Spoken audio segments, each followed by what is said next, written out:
Bonsoir. J'espère que vous avez pris de bonnes résolutions au jour de l'an, des résolutions que vous allez pouvoir tenir toute l'année. Moi, de mon côté, comme j'ai trouvé l'année 87 assez pesante, j'ai décidé d'alléger 88. Et j'ai donc pris la résolution de ne boire que de la bière légère, de fumer des cigarettes légères et de n'entretenir que des femmes légères. À propos de femmes, je dois vous faire une confidence. En tout cas, j'aime beaucoup un auteur qui a pour nom Nietzsche, un penseur allemand, assez drastique. Et je suis tout à fait d'accord avec Nietzsche qui prétend qu'il n'y a en fait que les myopes qui tombent en amour. Et qu'il suffirait simplement de lunettes plus fortes pour les guérir, pour guérir un amoureux.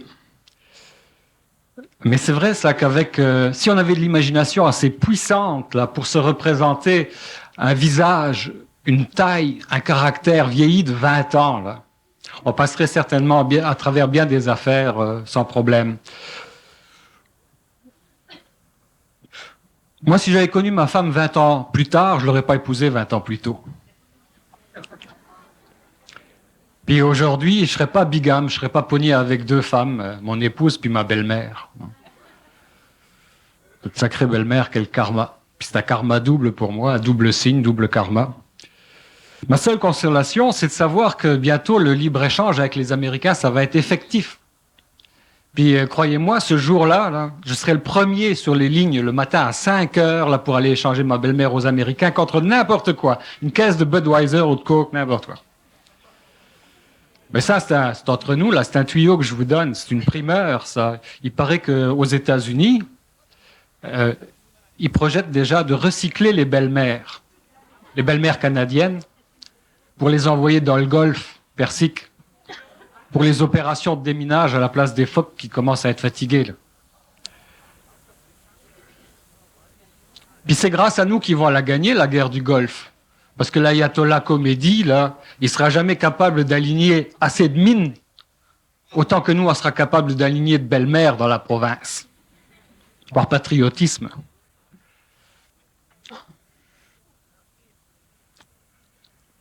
En tout cas, pour en finir avec le mariage,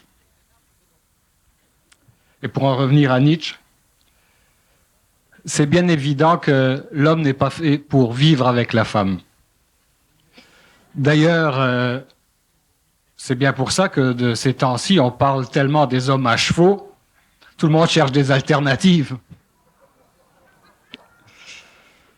En tout cas, en ce qui me concerne, moi je suis persuadé que si les époux ne vivaient pas ensemble, les bons ménages seraient certainement plus fréquents. Il nous reste à connaître maintenant le point de vue d'une personne autorisée en la qualité de M. Bernard de Montréal, s'il arrive à se rendre jusqu'à nous à travers la salle. M. Bernard de Montréal.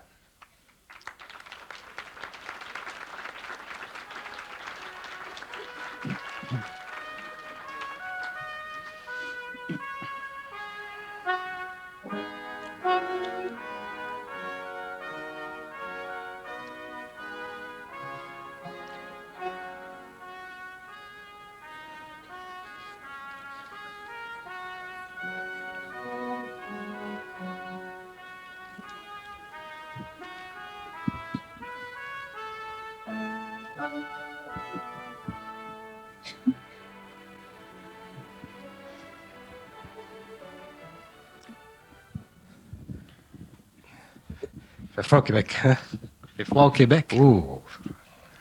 D'où venez-vous? En dehors du Québec.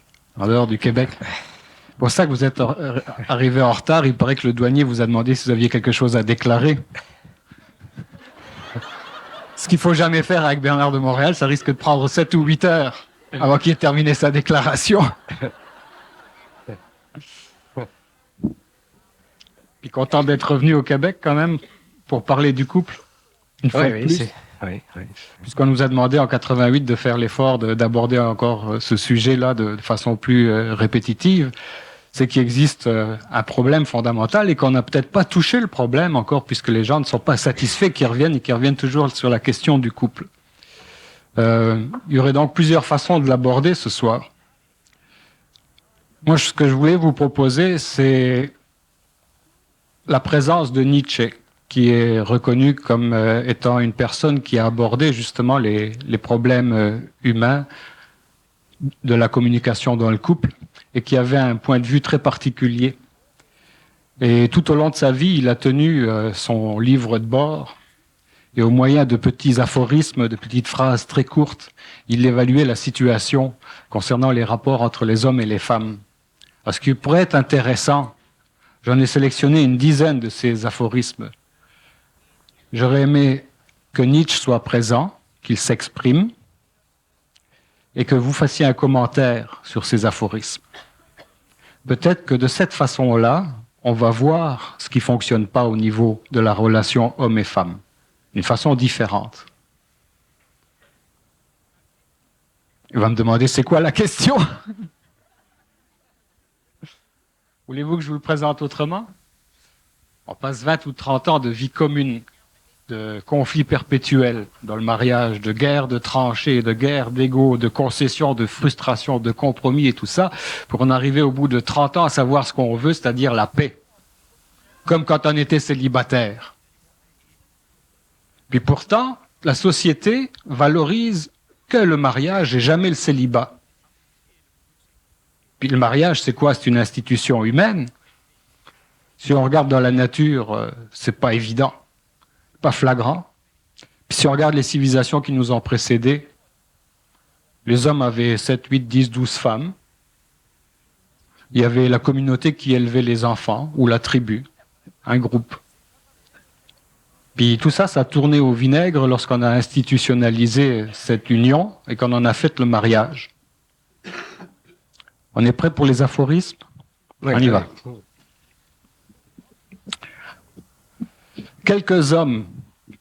Pour quelques hommes, c'est l'enlèvement de leur femme qui les a fait soupirer.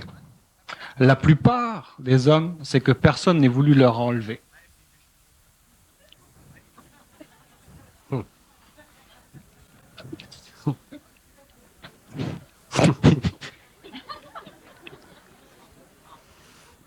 On dirait que Nietzsche avait une mentalité de grec. Tout commerce qui n'élève pas abaisse, et inversement. C'est pourquoi les hommes déchoient d'ordinaire quelque peu quand ils prennent femme, alors que les femmes sont quelque peu élevées quand ils prennent homme. Ça ne nous mène à rien, ça. Parce que Nietzsche a une attitude négative vis-à-vis le couple. Un peu comme les hommes ont eu des attitudes négatives vis-à-vis les femmes. Bon, ben, dans cette négation, c'est quoi qu'il renie? Il renie le fait que l'homme perd sa liberté, il perd instinctivement ce pourquoi il est fait, c'est-à-dire depuis toujours un chasseur, un pêcheur, un découvreur, un fonceur, et que la femme le retient, le tire à l'arrière, veut être sécurisé, etc., lui empêche de découvrir puis d'avancer. C'est un peu la philosophie de Nietzsche. Le problème du couple au niveau de la civilisation, c'est un problème d'évolution. Bon. L'homme, au cours de la civilisation, comme vous dites, a été un constructeur. C'est lui qui a pris les devants de la civilisation. C'est lui qui s'est institué comme guerrier, comme prêtre, comme architecte, ainsi de suite. Il y a toutes sortes de raisons sociologiques et biologiques pour ceci. Tout le monde les connaît. Mais pendant l'évolution, la femme n'a pas été donnée sa juste place dans la société humaine parce que, pour des raisons biologiques, pour des raisons sociologiques, la femme n'avait pas pris conscience d'elle-même. Les structures sociales, les structures sociologiques, psychosociologiques étaient trop restreignantes.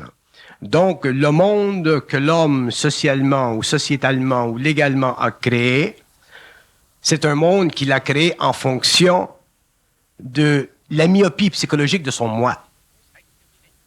Et cette myopie psychologique du moi humain, mâle, fait partie de la souffrance de la femme et du désir de l'homme de se donner de l'expansion. Pendant l'évolution, c'était normal parce que l'homme avait un esprit tribal, l'homme avait un esprit de conquérant, ainsi de suite. Mais aujourd'hui, à la fin du 20e siècle, et même au début du 20e siècle, parce que le mouvement de la femme, l'éveil de la femme socialement parlant, il n'est pas neuf, Mais à la fin du 20e siècle, la femme commence à prendre un peu de sa place dans la société, bien que la femme ait encore un esprit extrêmement maigre d'elle-même. Et quand je dis que la femme a un esprit très maigre d'elle-même, c'est que la femme, à cause de sa nature émotive, à cause du fait qu'elle investit toute sa vie dans un rapport humain à travers l'amour, la femme n'a pas cultivé sa mentation, elle n'a pas cultivé sa réalité humaine, son individualité. La femme n'a pas cherché à découvrir son identité dans le monde mâle du 20e siècle, comme dans le monde mâle de l'involution. Mais graduellement, au cours des années, au cours des dernières générations, on a vu qu'il y a eu des changements dans cette direction. Le mouvement féministe, c'est simplement une expression extrêmement rudimentaire de toute cette nouvelle façon que la femme veut se donner afin de pouvoir vivre dans une société un peu plus à l'ombre de son propre parapluie. Mais le problème de ceci, c'est que ça l'a enlevé à la femme certains aspects, certaines qualités de son esprit que les hommes n'aiment pas et que les femmes ont cultivé pour des raisons réellement de retrouvailles. Mais si nous allons plus loin au niveau du couple, si nous regardons le couple non pas sur le plan psychologique de l'ego, mâle ou femelle, mais si nous regardons le couple sur le plan de l'esprit, c'est-à-dire de l'intelligence, dans l'homme et dans la femme, nous découvrons très facilement que la femme possède des qualités qui lui sont autonomes, qui lui sont particulières, comme l'homme possède des qualités qui lui sont particulières. Et ces qualités doivent s'échanger pour créer un couple qui puisse bénéficier de l'affluence spirituelle de l'un ou de l'autre partenaire. Une femme possède des qualités spirituelles, des qualités d'esprit, qui sont extrêmement riches, extrêmement généreuses. De la même façon qu'un homme peut posséder des qualités d'esprit qui sont extrêmement généreuses.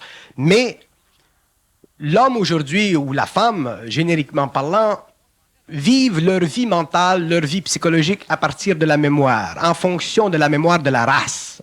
Donc, les femmes, puisque nous parlons des femmes, les femmes n'ont pas plongé dans la profondeur de leur être. Ils ont vécu simplement la superficie de leur être-té, superficie qui a été plus ou moins conditionnée, plus ou moins manipulée par le monde mâle de la civilisation.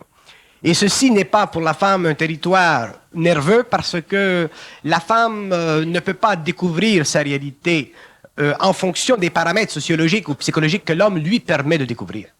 Donc la femme devra un jour plonger dans ses propres profondeurs, comme l'homme d'ailleurs un jour devra plonger dans ses propres profondeurs. Je ne conçois pas aujourd'hui que l'homme soit plus avancé en esprit que la femme. Que l'homme soit plus avancé que la femme, psychologiquement, oui, je le conçois. À cause de la mémoire, du développement de la mémoire, à cause du support de la civilisation. Mais je ne conçois pas que l'homme, autrement dit, on ne peut pas dire que l'homme est plus avancé en esprit que la femme. Et mon expérience me prouve, en relation avec des gens que je connais, que la femme possède un esprit extrêmement puissant, de la même façon que l'homme possède un esprit extrêmement puissant, dans la mesure où ces deux êtres sont capables de plonger dans les profondeurs d'eux-mêmes. Autrement dit, l'homme doit découvrir dans son couple la fascination qu'il a avec son ego mâle, et la femme doit découvrir dans son couple aussi la sorte d'aberration qu'elle vit sur le plan émotif. Et pour que l'homme plonge dans les profondeurs de son être face à son épouse, à son ami de femme, et que la femme fasse la même chose vis-à-vis de lui, il faut que les êtres deviennent extrêmement réels face à eux-mêmes. Et lorsque l'homme aura fait ceci, que la femme aura fait la même chose, à ce moment-là, nous verrons naître sur le plan matériel, dans l'expérience humaine, un couple nouveau. Autrement dit, pour moi, le couple sur la Terre n'existe pas. Les êtres humains sont accouplés pour des raisons astrales, ils sont accouplés pour des raisons de liens animiques, ils sont accouplés en fonction de circonstances événementielles qui les ont amenés ensemble, des raisons qui souvent sont d'ordre purement matériel, d'autres fois d'ordre purement psychologique, et très souvent des raisons qui naissent d'un besoin chez le mâle ou chez la femelle de compenser pour ce qu'elle n'a pas. Donc, ceci n'est pas une façon pour l'être humain de la prochaine évolution, des prochaines générations, de se créer un couple. Si l'homme mesure 5 pieds 6 et que parce qu'il a une petite grandeur, il a besoin d'une Amazone pour contrebalancer sa petitesse physique, à ce moment-là, il tombe sous la loi de compensation. Si la femme, elle est extrêmement émotive, extrêmement sensible, et qu'elle a besoin d'un père pour être sécurisée dans son amour, mais à ce moment-là, elle aussi se lie aux lois de compensation. Et toute loi de compensation fait partie des lois astrales, fait partie du pendule, fait partie du positif et du négatif. Ceci ne fait pas partie de l'âme, c'est-à-dire que ceci ne fait pas partie de l'esprit, de l'intelligence. Ça fait partie de l'âme, ça fait partie de l'expérience de l'âme, et naturellement, ça mène à la souffrance parce que il n'y a pas dans ce mouvement pendulaire de stabilité créative. Il y a simplement un afflux d'aspects positifs et un afflux d'aspects négatifs qui s'entrechoquent ou s'entrecroisent au cours de la vie. Et c'est pourquoi l'histoire du couple humain, que ce soit de la part des Grecs, des Romains, de la Renaissance ou de la civilisation moderne, est une histoire qui mène effectivement à l'aliénation du couple à travers l'aliénation individuelle du partenaire, le mâle et la femelle. Donc, pour moi, le couple sur la Terre n'existe pas aujourd'hui. C'est simplement un accouplement légalisé par la société, un accouplement qui peut être très facilement fractionné, divisé, brisé par les passions individuelles. Donc, il n'y a aucune sécurité aujourd'hui dans l'accouplement humain, et c'est pourquoi les hommes sur la Terre et les femmes aussi, ne sentent pas dans leur couple de réalité. Ils sont obligés constamment de compenser les pertes graduelles d'énergie astrale et mentale qu'ils ont vécues au cours des années depuis le moment où ils se sont rencontrés, depuis le moment où le cheval était blanc jusqu'au moment où il est devenu de plus en plus grisâtre et finalement est devenu brun, presque noir. Donc, le phénomène du couple, on ne peut pas regarder le couple du point de vue nietzschéen, parce que Nietzsche, c'était un homme qui était extrêmement torturé sur le plan psychique. C'était un grand intuitif, c'était un grand philosophe, dans le sens qu'il avait la capacité intuitive d'aller chercher dans son mental des questions pour leur donner des réponses qui équivalaient à l'orgueil mental de sa philosophie. Mais l'homme a besoin beaucoup plus de ceci. L'homme n'a pas besoin d'orgueil mental ou d'orgueil philosophique pour résoudre les problèmes de l'humanité. Il a besoin d'esprit, d'intelligence pure, d'intelligence parfaite, d'intelligence qui n'est pas régie par les lois de la compensation. Sinon, nous vivons constamment des dilemmes. Nous lisons des aphorismes pour ajouter un peu d'esprit d'un autre à notre esprit que nous n'avons pas. C'est ça la philosophie. Bon, mais à travers le couple, on pourrait le comparer, ou la famille, à une entreprise. Okay? Ça prend un boss. J'interromps qu'une seconde parce que je veux quand même dire, moi j'aime beaucoup Nietzsche. Je l'aime vraiment. En tant que philosophe, dans certaines sphères où je conçois que Nietzsche a réellement apporté à la civilisation ou à la civilité, c'est dans le cadre où il a réussi finalement à réaliser et à mettre devant le monde le fait que l'homme n'a pas de volonté et que l'organisme social, surtout l'organisme de la chrétienté, les grands pouvoirs, ont enlevé à l'homme sa liberté. Oui, il dit ça de la religion. C'est là que Nietzsche a réellement amené quelque chose de lumineux. Mais si nous tombons dans les extravagances psychophilosophique. Moi, je ne vois pas d'extravagance. Si on accepte que la religion a enlevé la liberté et la volonté à l'homme, qu'elle lui a coupé les ailes, il continue, lui, en disant que la femme œuvre de la même façon. Elle enlève la volonté et l'intelligence à l'homme. Non. Pourquoi est-ce qu'on en prendrait un et qu'on laisserait l'autre, là? Non. La femme n'enlève pas la volonté à l'homme. Si la femme enlève à l'homme la volonté, c'est parce que déjà, il n'en a pas.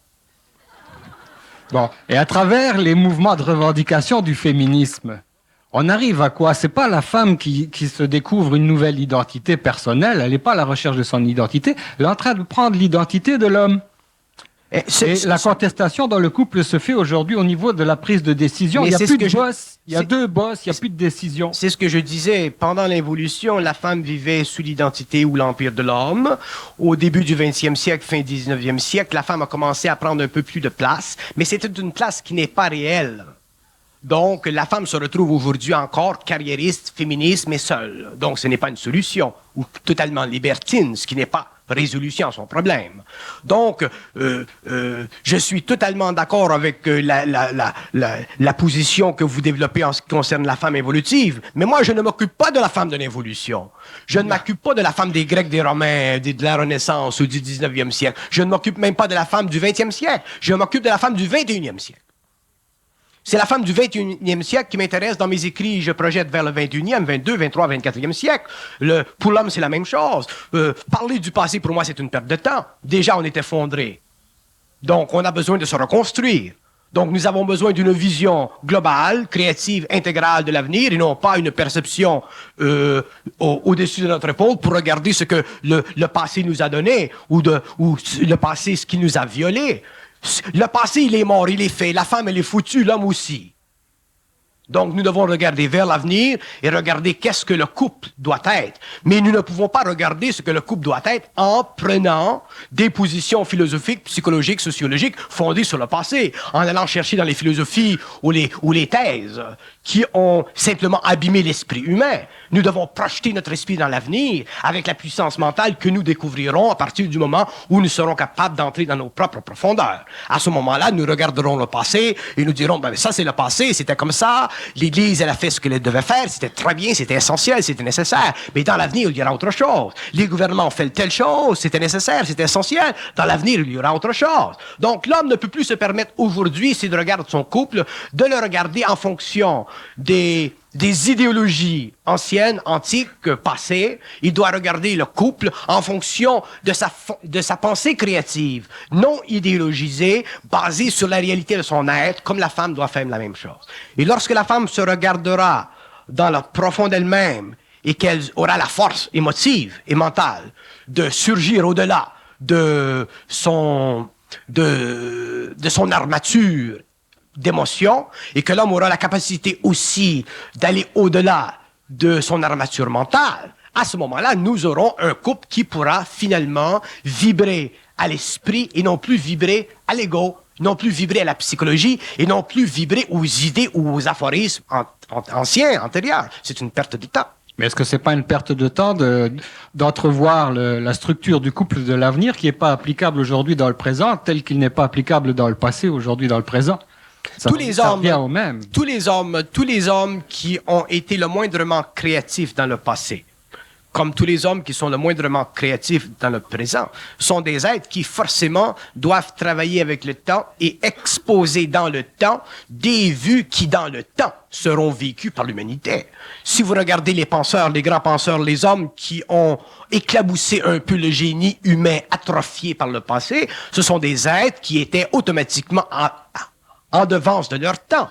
Un homme qui est trop dans son temps, il n'est pas dans le bon temps. Il est dans le temps du passé. Un homme qui est dans un temps réel, un homme qui est dans un temps qui demain deviendra la réflexion d'un devenir, est forcément dans le temps historique, chronologique de son passage humain, un être avant son temps. C'est normal.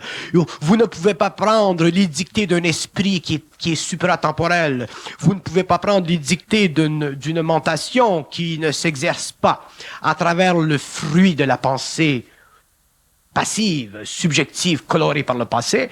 Vous ne pouvez pas prendre un temps comme ceci et l'appliquer aujourd'hui. Mais vous pouvez le regarder aujourd'hui avec le but que dans quelques années, dans quelques générations, dans quelques siècles, il y aura une évolution dans cette direction qui est exposée à l'homme par son esprit. Sur le plan individuel, ça se fera dans une vie. Sur le plan collectif, social, sociétal, global, terrestre, planétaire, ça se fera au cours des siècles. Mais il y aura définitivement un réalignement de la psyché humaine mâle et femelle dans la mesure où les hommes seront instruits.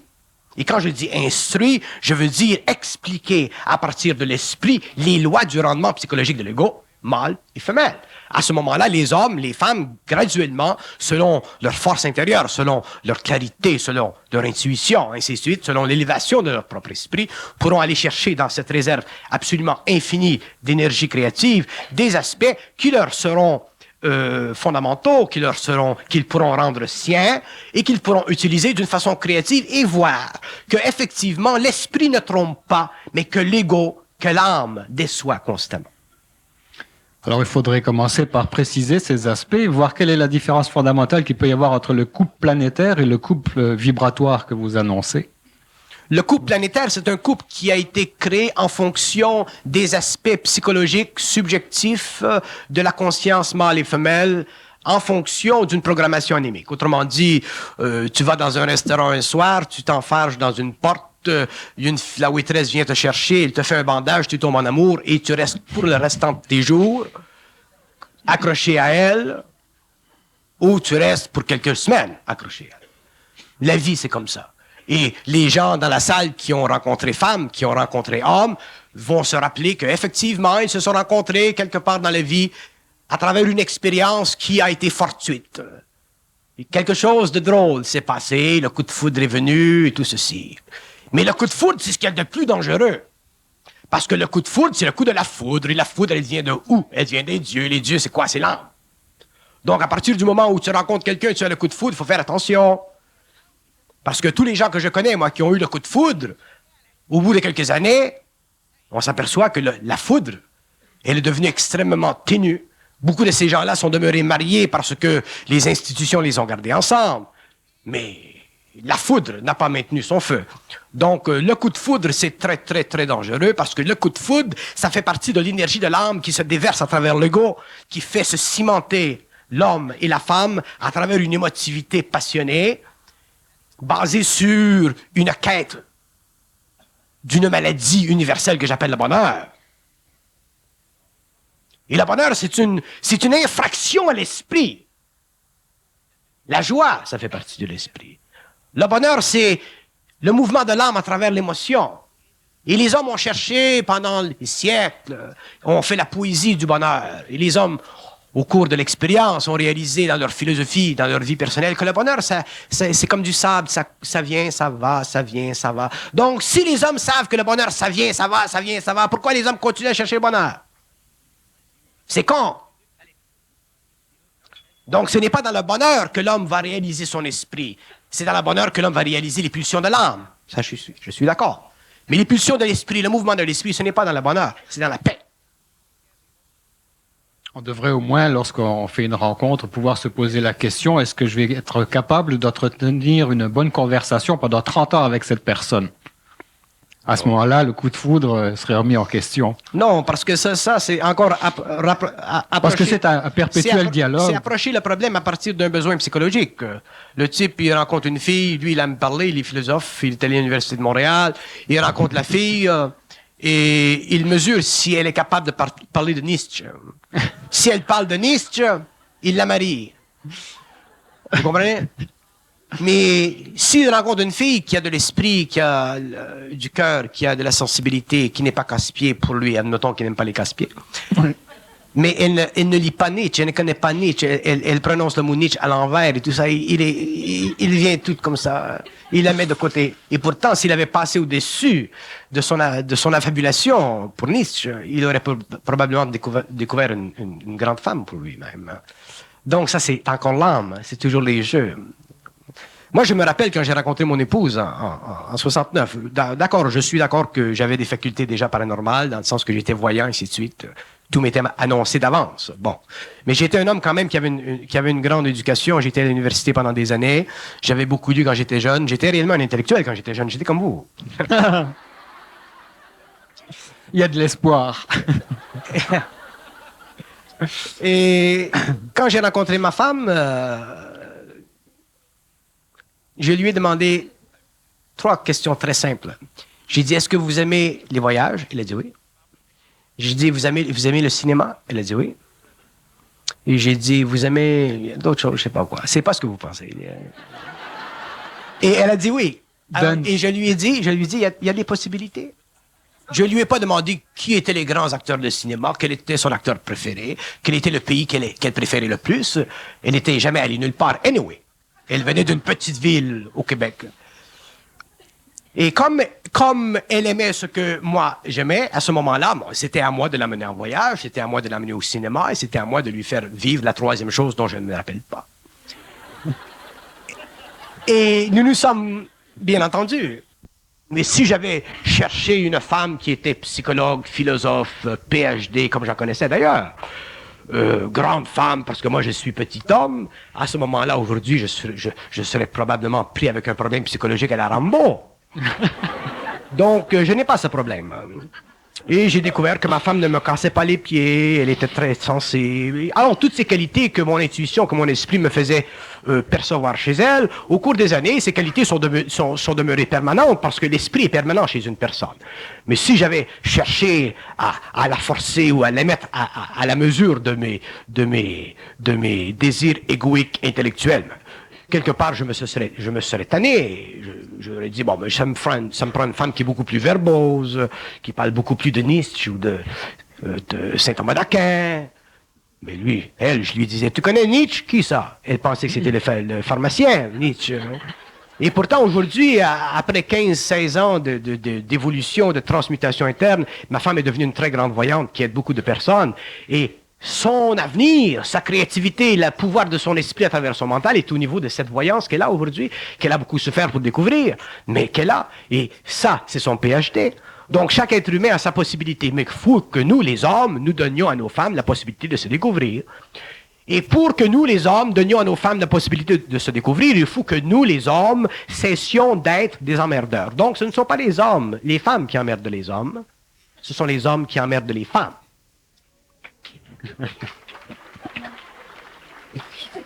Et les hommes emmerdent les femmes d'une façon extrêmement intelligente.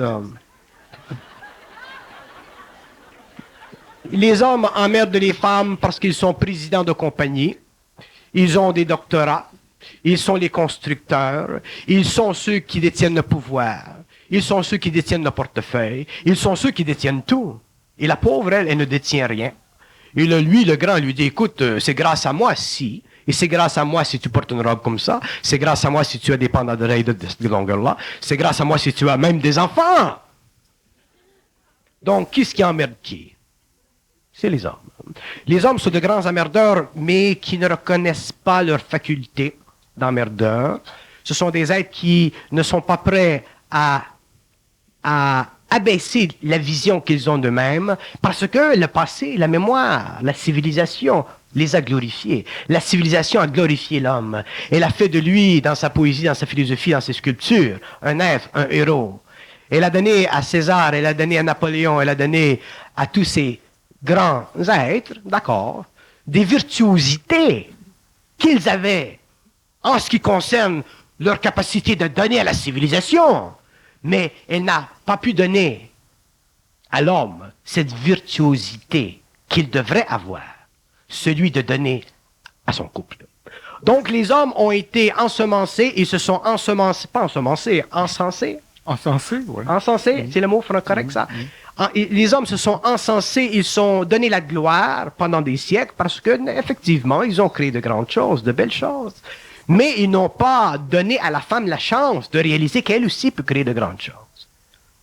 Et lorsque la femme sera libre de par elle-même, de créer les grandes choses que la femme en tant qu'esprit dans un corps féminin peut créer, l'homme sera absolument ébloui de la femme. Il dira, mais quelle déesse, quel être qui est aussi grand que moi. Et moi, même si aujourd'hui dans le monde, je suis connu, on m'appelle Bernard de Montréal, on me reçoit comme Bernard de Montréal, on me salue comme Bernard de Montréal, aujourd'hui, dans ma vie personnelle, je sais que ma femme, elle est aussi grande que moi. Et c'est pour ça que l'esprit, ce n'est pas une qualité qui fait partie de l'ego. C'est une qualité qui fait partie de la lumière de l'homme. Et un homme qui est dans son esprit ne peut pas diminuer sa femme d'un iota.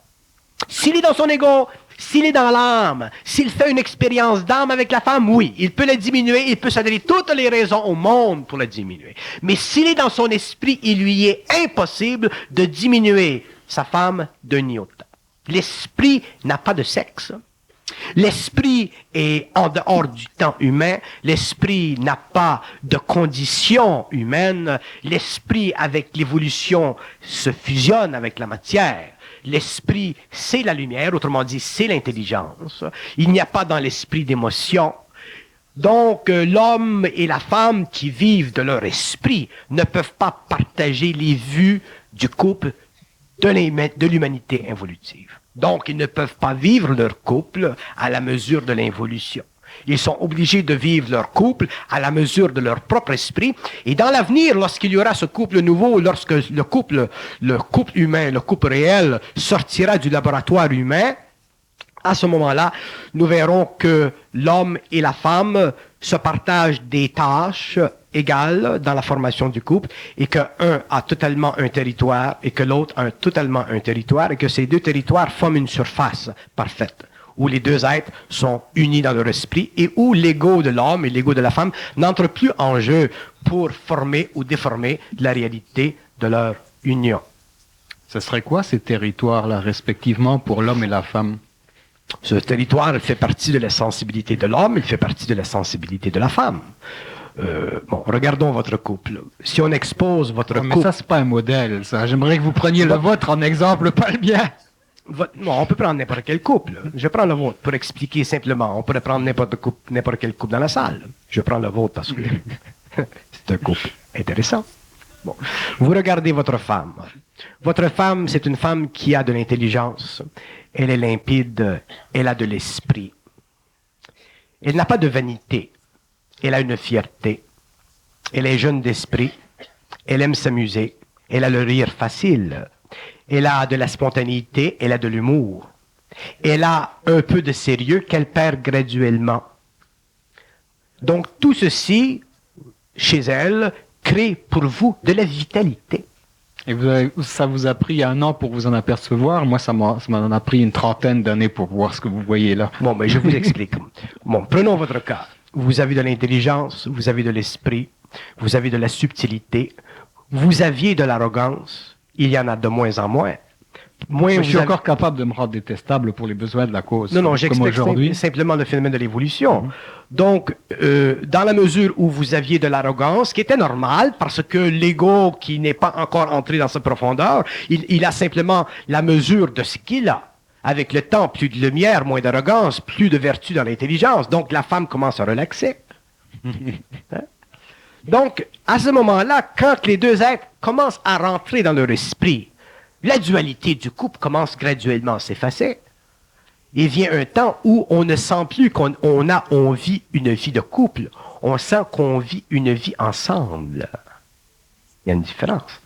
Parce qu'à partir du moment où nous parlons de couple dans la société, nous créons une tension psychique dans l'ego.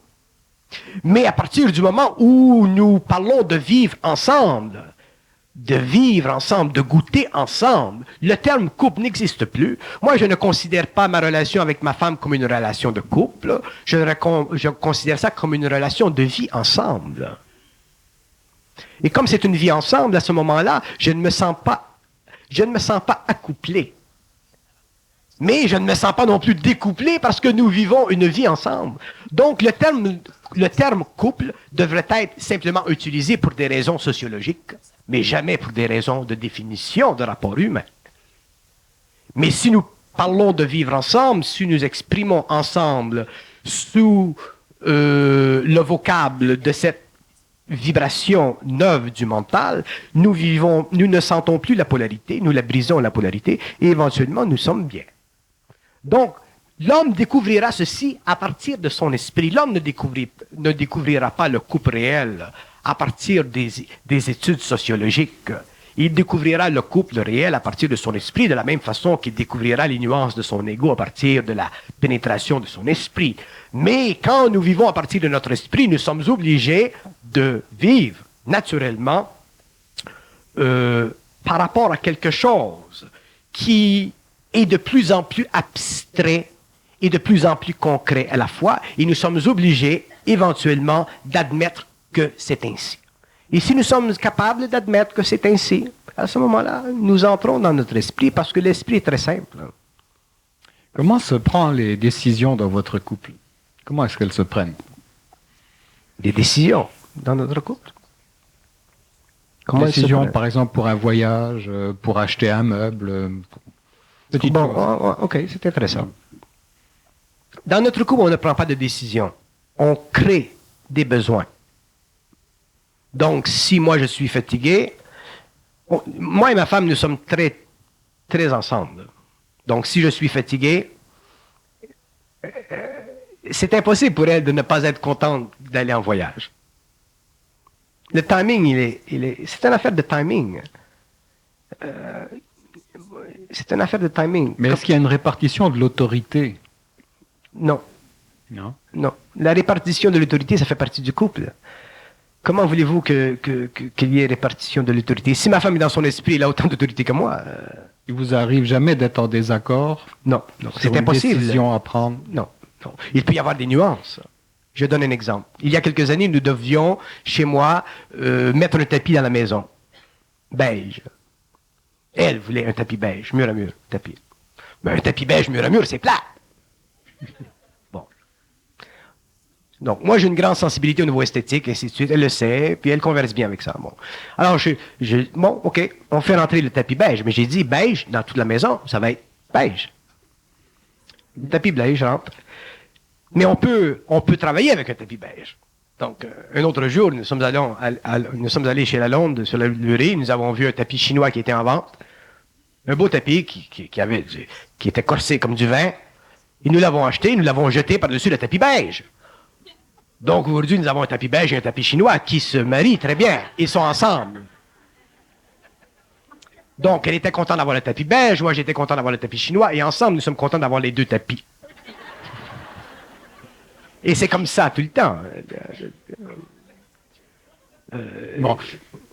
Il y a donc une très grande souplesse dans vos rapports. Oui. Dans le couple planétaire, on arrive peut-être à cette souplesse au terme d'expériences, d'effritement continuel, sous une forme d'abdication ou de renoncement, de fatigue face aux affrontements. Oui, je trouve que les gens deviennent souples trop tard. Si on devient souple à 60 ans, 65 ans, 80 ans, on a perdu des années. On devrait être souple quand on se rend compte à 18, 19, on a toute la vie devant soi. Mais c'est très important le point que vous faites. La souplesse, qu'est-ce que c'est la souplesse? D'après ma façon de voir. La souplesse, c'est la capacité à l'ego de se mettre de côté pour que l'ego se prenne sa place. C'est ça être souple. Si moi je veux être souple avec vous, il faut que je mette de côté mon ego et que le vôtre prenne sa place. Si mon ego est sécure, je n'ai pas d'inquiétude à ce que votre ego se prenne sa place. Je regarde ce que votre ego peut faire et j'enrichis ma conscience de votre énergie, donc je bénéficie de votre intelligence. Mais si je suis insécure parce que vous êtes un exégète, parce que vous connaissez tous les livres ésotériques, ainsi de suite, à ce moment-là, je ne voudrais pas... Il n'y a pas de permission. Non, je ne voudrais pas. Je serais insécure. Donc, je perdrais de votre qualité, je perdrais de votre talent, je perdrais de votre personnage. Donc, la souplesse, c'est essentiel dans la vie à tous les niveaux, et je considère la souplesse comme la plus grande manifestation de l'esprit à travers l'ego. Un homme qui n'a pas de souplesse ne peut pas, sur la terre, à partir d'un certain niveau de conscience, travailler avec les hommes d'une façon constructive. Parce que s'il n'a pas de souplesse et qu'il est fort, son énergie va fracasser. Et lorsque nous sommes forts, il faut que notre énergie pénètre, qu'elle ne fracasse jamais. Et pour que l'homme en arrive à simplement faire pénétrer son énergie, ne jamais fracasser l'énergie d'un autre, ça prend beaucoup de souplesse. Autrement dit, ça prend beaucoup de transparence dans l'ego. Donc, ça prend beaucoup de sécurité intérieure. Donc, ça prend beaucoup de conscience. Donc, ça prend beaucoup d'esprit. Bon, le rôle des époux, respectivement, dans la famille face à l'éducation des enfants. À qui vous octroyez la tâche d'élever l'enfant? Dans un couple... Il y a une répartition. Oui. Dans un couple, l'homme ou la femme, les êtres, s'ils sont réellement... Oubliez pas, je parle en fonction d'un couple créatif. Je ne peux pas parler en fonction des couples anciens, parce que les couples anciens, c'est trop compliqué. Donc, mais en fonction de l'homme conscient, de l'homme nouveau, de l'homme qui évolue, de l'homme qui entre dans son esprit, la femme trouvera sa portion d'éducation. L'homme trouvera sa portion. Et les deux ensemble élèveront l'enfant. Si ils ne sont pas ensemble parce qu'ils n'ont pas suffisamment d'esprit, parce qu'il y a trop d'ego, à ce moment-là, il y aura un partage. Et ce partage, naturellement, créera des chocs parce qu'à un certain moment, la femme ne verra pas du même point de vue de l'homme, l'homme ne verra pas du même point de vue de la femme. Qu'est-ce qui fait qu'une femme et un homme ne voient pas du même point de vue? C'est l'ego de l'un et de l'autre. S'il y avait transparence dans l'ego de l'homme et transparence dans l'ego de la femme, automatiquement, la femme verrait le point de vue de l'homme et l'homme verrait le point de vue de la femme et les deux ensemble formeraient un point de vue créatif.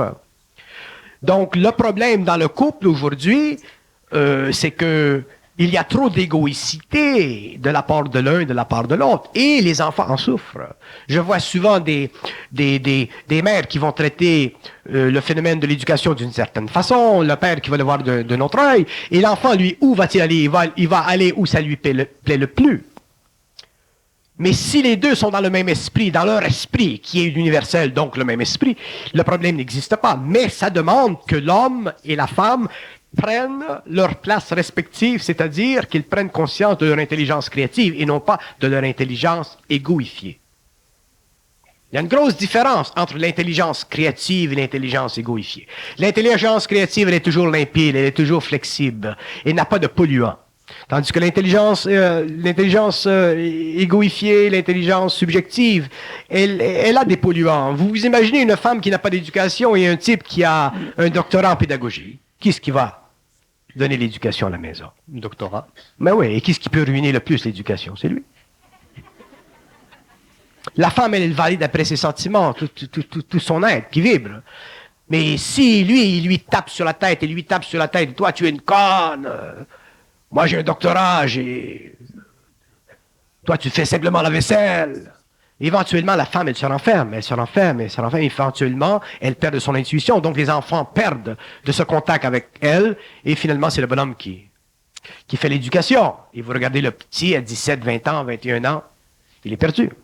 Donc, il y a dans un couple de l'esprit, et cet esprit est universel. S'il réussit à passer à travers l'armature égoïque, à ce moment-là, l'enfant bénéficie d'une façon totale et intégrale.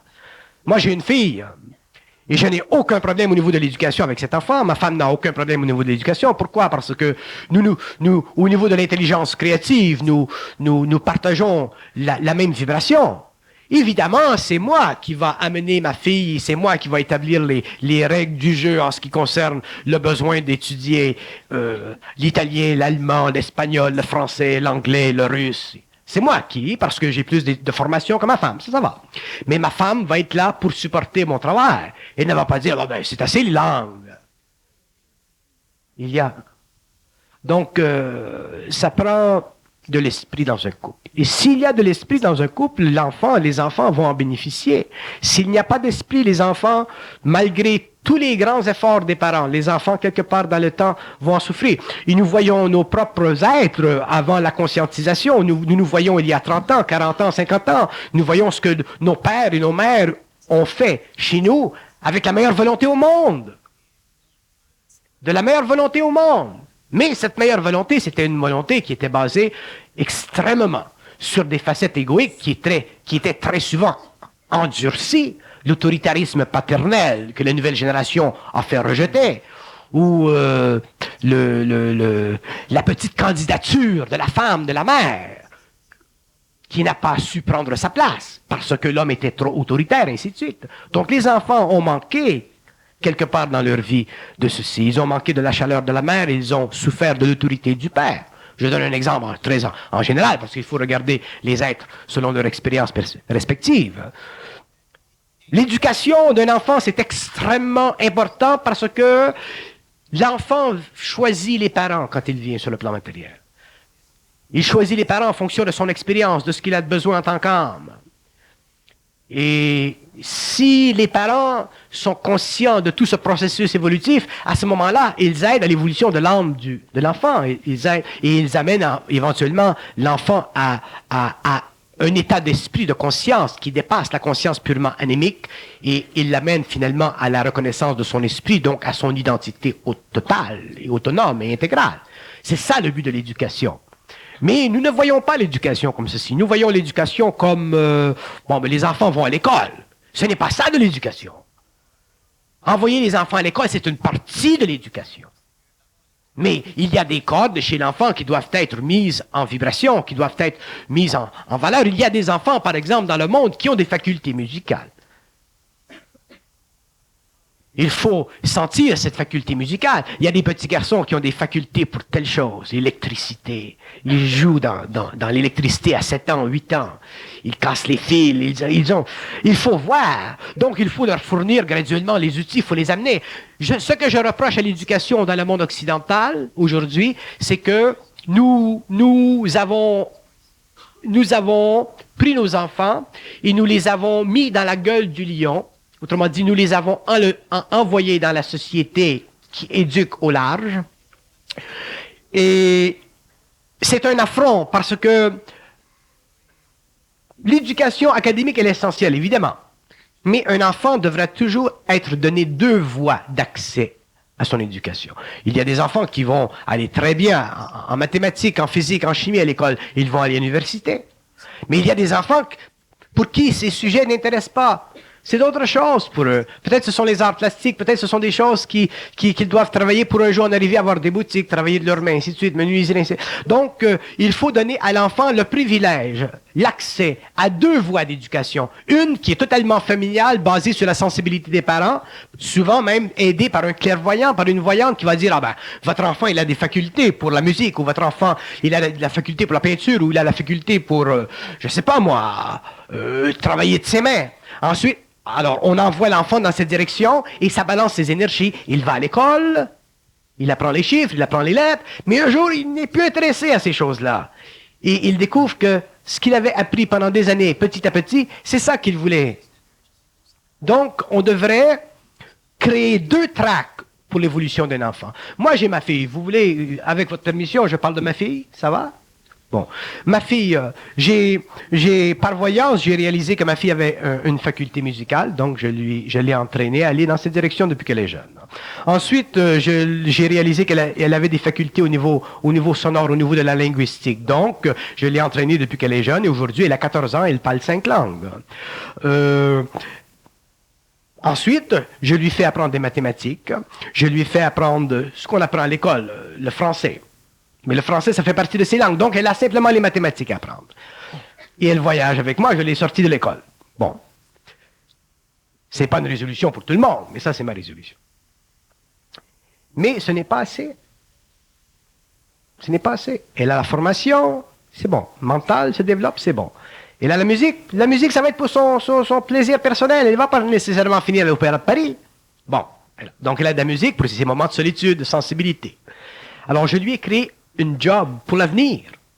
Donc, petit à petit, je l'ai amenée à développer parce qu'elle aime beaucoup les bijoux, tout ce qui est doré, tout ce qui est argenté. Donc, je l'ai amenée, je connais bien des gens, donc j'ai rencontré des gens, je leur ai demandé, est-ce que vous voulez enseigner à ma fille la joaillerie? Étape par étape. Quand même, elle apprendra 5 ans, 10 ans, petit à petit. Et elle a tombé là-dedans comme on tombe dans une piscine. Donc, elle a sa job. Pour plus tard, c'est 17, 18, 19, 20 ans, 21 ans, 22 ans, elle va se perfectionner. Donc, un jour, si elle n'est pas intéressée à être linguistique, si elle n'est pas intéressée à pianoter devant une foule, elle aura sa joaillerie. Donc, déjà, elle a cette job. Elle a sa job. Déjà, elle est sécure dans l'avenir monétairement. Elle peut amener sa job n'importe où dans le monde. Elle peut aller dans le soleil, faire des bijoux, vendre. Elle peut le vendre ici au Montréal. Donc, son éducation est stable. Elle a 2 voies dans l'éducation. Si je l'avais envoyé simplement à l'école, ça aurait été une injustice à sa faculté intérieure. Ça aurait été la plonger dans une systématique mécanique.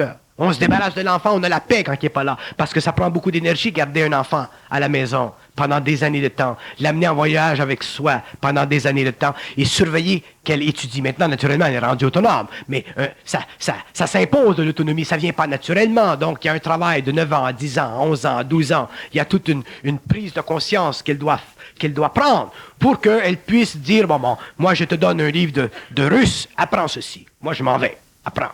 Et je reviens dans 2 mois, je reviens dans 6 mois, dans 1 an. Le russe, il est là. Tu veux pratiquer le russe, je t'envoie à Leningrad, pratiquer le russe, comme j'ai fait quand je l'ai envoyé à Ndiaye. Fais la traduction de 1984 de Orwell. Dis-moi pas, ah ben c'est dur. Donc, il y a un échange. Je te sors de l'école, tu étudies ce que je considère extrêmement bon pour toi dans l'avenir. C'est un bon échange. Donc, l'enfant n'est pas pénalisé. Donc, l'éducation, c'est dans l'esprit. Et lorsque l'homme vivra l'éducation de ses enfants, éduquera ses enfants à partir de l'esprit, non pas à partir des propositions sociales, non pas à partir de la conscience collective, non pas à partir d'une systématique totalement englobante, mais à partir d'un point de vue interne, basé sur l'affirmation de son esprit, il aura la force de découvrir les moyens nécessaires à l'éducation de son enfant. L'esprit est toujours présent dans l'homme pour lui donner les moyens. Il y a des gens qui me disent, ah ben vous, naturellement, vous êtes indépendant financièrement, vous pouvez faire des choses que les gens en général ne peuvent pas faire. Et je réponds, je me suis rendu comme ceci. Je me suis rendu comme ceci. J'ai descendu cet esprit sur le plan matériel, pour ma vie, pour ma femme, pour mes amis, pour ma fille. Ce n'est pas quelque chose qui m'a été donné. Je n'ai pas été à l'école de la parapsychologie.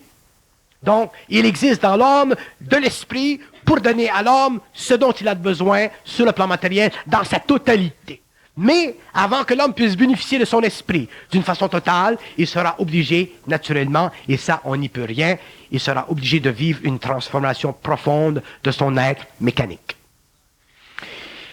Pour terminer, il existe des couples fréquemment qui vivent depuis 20 ou 30 ans une espèce de haine sournoise au sein même du couple où la communication est totalement coupée depuis très longtemps et qui restent ensemble parce qu'il y a des enfants. Est-ce qu'il vaut mieux que cette situation-là dure jusqu'à ce que les enfants soient adultes et qui ont quitté le foyer familial, ou est-ce que vous êtes en faveur de mettre la hache et de divorcer? On ne peut pas donner aucune règle universelle à l'échéance que doit prendre un couple dans son évolution. Mais un couple, dans son évolution, est capable, quelque part dans le temps, de prendre conscience de sa situation d'une façon intégrale, franche, intelligente et réelle.